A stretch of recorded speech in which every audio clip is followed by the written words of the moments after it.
ahead with your questions, and maybe once again, if you guys would, just as everyone's getting to know faces, just identify yourselves for Corey. So go ahead, guys, ladies. Corey, Brian Christopherson with Husker 24/7. How you doing, bro? Just what's been your initial impression of the guys, having to jump right in with them and how they've responded to you? Oh, the guys have responded well. The one thing I will say about them, when I walked in the door at the end of November, they were eager to work. And that's something that I value. Their willingness to be coached. That's been huge. So my initial impression of them was very well, and they received me very well. Anything I asked those guys to do, from an attention to detail and effort standpoint, they've done. So I'm proud of them with respect to that. Corey, Mitch Sherman from The Athletic. How you doing? What was your approach from the beginning in getting an assessment on what was needed in strength and conditioning? How'd you go about evaluating the players on this team and then starting to build a program for them over the offseason? Right. So coming in the door, I had to figure out what the baseline was. And within a lot of things that we do from a training standpoint, those are evaluations in and of themselves. From a warm-up standpoint, from what we do in the weight room, right, we're evaluating movement efficiency, mechanics.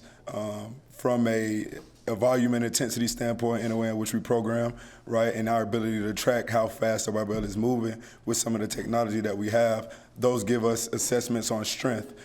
Coming in the door, didn't want to ask them to max out, right? I hadn't seen them. But that'll come later in the future. But utilizing to our advantage, again, processes such as warm-ups, such as movements in the weight room to help identify that, and then we have that baseline and we can build on that so that we can get, more solidified numbers once we approach spring ball and summer training. If you could sum up, Sam McEwen from the Omaha World Herald. How you doing? Nebraska. If you could sum up in just a sentence or a few, what kind of culture you want to create in that weight room in the offseason, what would it be? I think the mentality from an offseason standpoint is to get 1% better every day, right? And understand what the goal is, but what it takes on a daily basis to achieve that. Again, attention to detail, effort are huge pillars of what we look to accomplish in the weight room. And also the mindset of hard work, right? Winter programs across college football, a lot of people are doing the same things, right? What's going to set you apart from those other programs across the country? It's not what we're asking you to do from a day-to-day standpoint that's required. It's what are you willing to do extra. So I think those three things are things that we look to foster during winter training. Hey Corey, Lauren Michelson, where did that passion develop student athletes in the weight room come from? Why strength and conditioning? I think for me, it came from being a walk-on myself. And I utilized the weight room to give myself an advantage that I probably didn't have with some of the scholarship athletes when I was at the University of Georgia. And through the weight room, through training, the belief that, my strength and conditioning coaches had in me, right, and their communication with the coaching staff, I was able to be a contributor on that football team. So I think that's initially where that drive came from in utilizing the weight room to achieve the goals that you want as a player. So then now being at Nebraska with a really historic walk-on program, how much does it mean to you? A ton, right? Like, I did a podcast a couple of weeks ago, and we hit on that. We hit on the fact that, myself was a walk-on, Coach Rhule was a walk-on. So we understand the level of commitment that those guys have to have in order to not only make the teams that they're trying to be on, but also to be huge contributors on those teams. So it's huge, the walk-on culture that Nebraska has. Having come from that background, it means even more to me to help these guys know and understand that you can achieve what you want to achieve if you're willing to put in the work.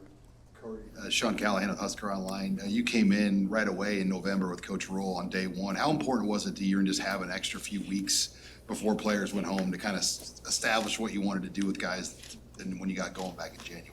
It was super important, right? And the minute Coach Rhule reached out to me and told me what the plan was, I was going to get on the first thing smoking out here that I could, because I'm a firm believer in, the fact that you have to build relationships, in order to get what you want out of these student athletes, right? I can have the best strength and conditioning program in the world, but if I don't have the buy-in of those athletes, it isn't going to mean anything. So them seeing me come to Lincoln with the head coach, I think that signifies the level of importance that it means to me, and not only me, but to Coach Rhule and his head strength and conditioning coach, but also, hey, we have to maximize the time that we have with you. So if I can get in front of you, communicate to you some of the goals and the expectations, all right, in November, December, prior to us starting in January, that just gets us a little bit ahead of the curve.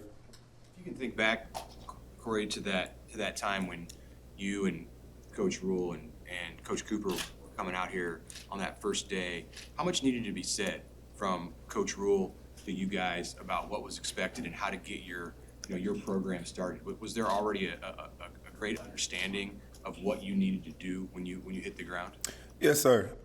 Having worked with Coach Rhule for the number of years that I've worked with him and Coach Cooper, you build that rapport with one another, and you do understand what it looks like from the standpoint of starting at a program, right?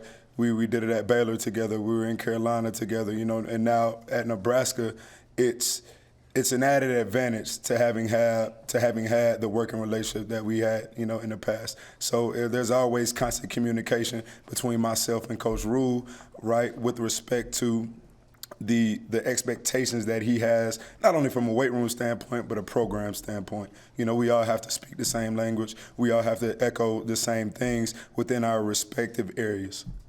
How has the strength and conditioning field changed since when you were a college football player, and how has it remained the same?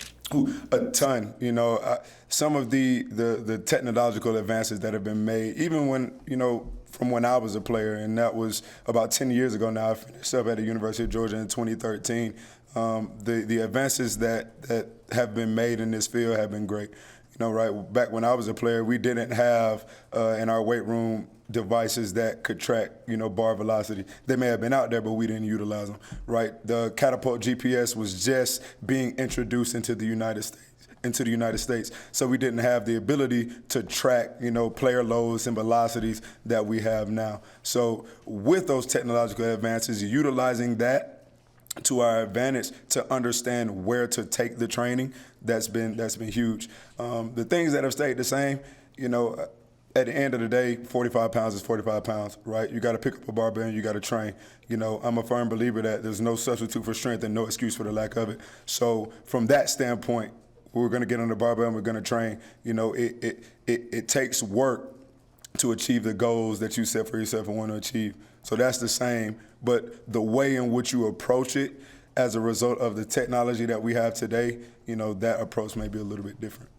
Hey Corey, Luke Mullen from the Lincoln Journal-Star. When you're training linemen, how do you balance mobility and agility versus, adding strength?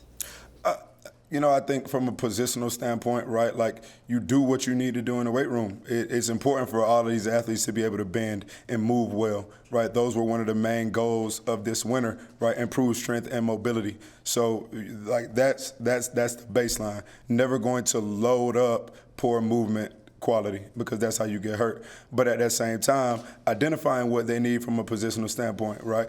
Like those guys are able to lift more load than some other guys, right? Conditioning factors need to be a little bit different. They don't need to run the same yardages as some of the skill guys, right? So looking at it from a big combo skill standpoint, we do a good job as a staff and giving them what they need to excel as athletes on the football field. Those guys didn't come here to be weightlifters, but we're going to use the weight room and use what we do from a training standpoint to make them the optimal athletes that they came here to be.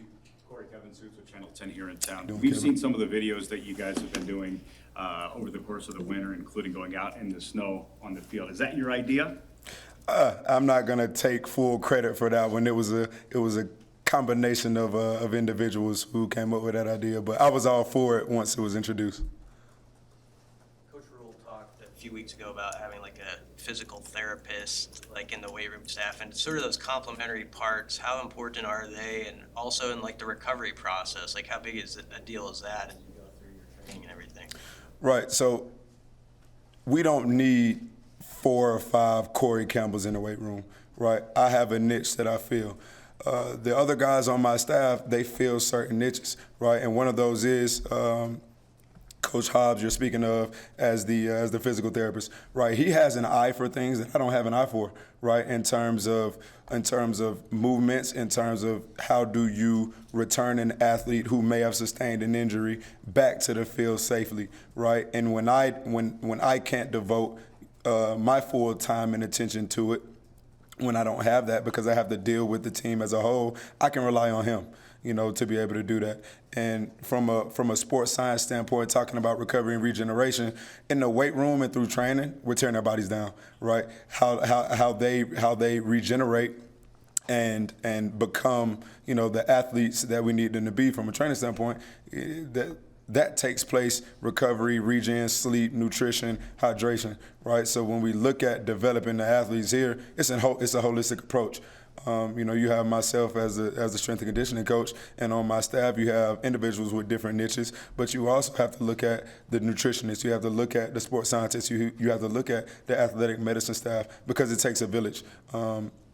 To train these athletes and to get them to Saturdays and perform at a high level on Saturdays, it takes more than just strength. But that's why we function like we do as a football care staff.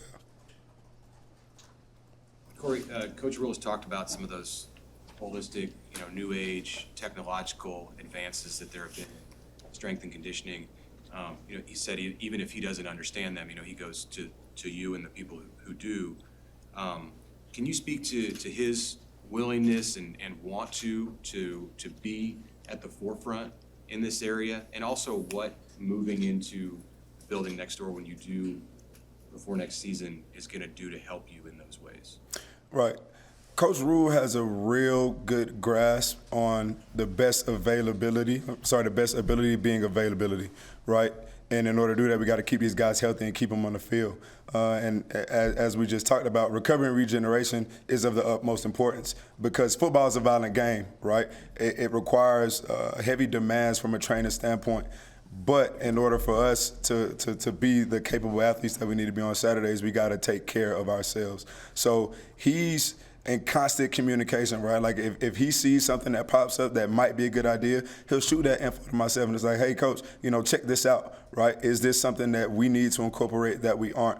I also think the experiences in the NFL have done well for us with respect to that. Like, those guys that get a little bit older, a little bit more wear and tear on their bodies, it is super imperative to get those guys to Sundays, right? And you have to maximize your time within that week. So in order to do that, you have to stay on the cutting edge of what you can use from a technological standpoint to help keep these guys ready and available. And going into that new facility, that was a primary focus in it, right? Like we're looking at what we utilize in the NFL, some modalities that we had at Baylor, and we're going to get those things in that building because it's our job to supply these athletes with the best of the best, and that's very important to Coach Rhule.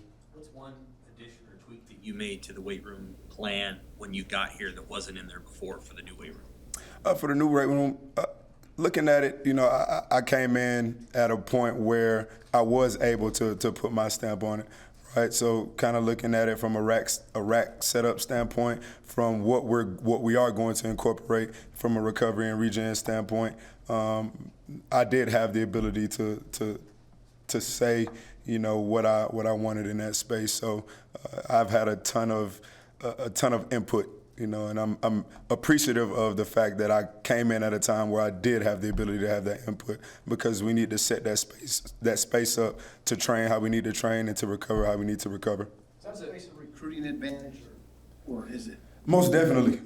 And I think, that doesn't just hold true for us here in Nebraska. That's everywhere in college sports, right? Facilities are a recruiting advantage. And I think the added benefit for us here is we'll have the newest and we'll have the best. Moving forward, people will model their structures off of ours. So that is when you have the new and shiny things, that attracts attention. That's attention well wanted. Is that a stressful situation to make that move in a time when you're also going to be getting ready for the season? I mean, or do you have people who are going to handle that? I don't know if you're going to take stuff from here over there, or is it all new stuff over there? it'll primarily be new, but I won't handle anything with that. My prime focus during that period of time is training the guys. When they tell us we can get into the new building, we'll be in the new building. Until that, we'll be where we're at. Is it easy to pick out leaders pretty early on from how they respond to your workouts or not? I'm not gonna say it's easy to pick them out. I think these guys, they do what we ask them to. Right? Leadership is a process. And you may be able to identify some guys who possess some traits that you see early on, but to determine if they're going to be an effective leader, that's going to take time. Corey, you played against Nebraska when you were in college. What do you remember about those bowl games? I remember Nebraska being a tough team. During the time that I played, we were playing against guys like Will Compton, Amir Abdullah. Amir's a guy that I had the opportunity to coach in Carolina, so we talked about those battles. We came out 1-1 against Nebraska, but I will say those were two of the toughest teams that, as a college athlete, I had to play against. When you first met Matt Rhule, and what stood out about him, and why do you feel like you've connected so well with him, over the years? I think it goes back to my college days. Coach Rhule and I, we share a strength coach in Coach John Thomas.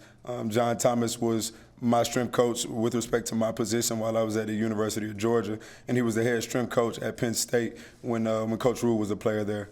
And when I was working at the University of Cincinnati, I had the opportunity to meet not only Coach Rhule, but Coach Scott, who was the strength coach at the time. And, from there, we shared similar ideals. Again, understanding what it took from a walk-on standpoint to be a contributor on your college football team, but also to be coached by the same strength coach, right? Those individuals have a good eye in seeing the qualities of young men, but also, who mesh well together. And when Coach went to Baylor and Coach Thomas reached out and, he made that introduction, it was, it was a bond that was well received. So from the minute I went on an interview down there to meet Coach Rhule, we kind of knew who we were as individuals, and it was like, hey, if Coach Thomas signs off on you, then you're pretty good in my book. And I'm still with him now, so I guess I was pretty good in his book. Let's go. All right. Thank y'all.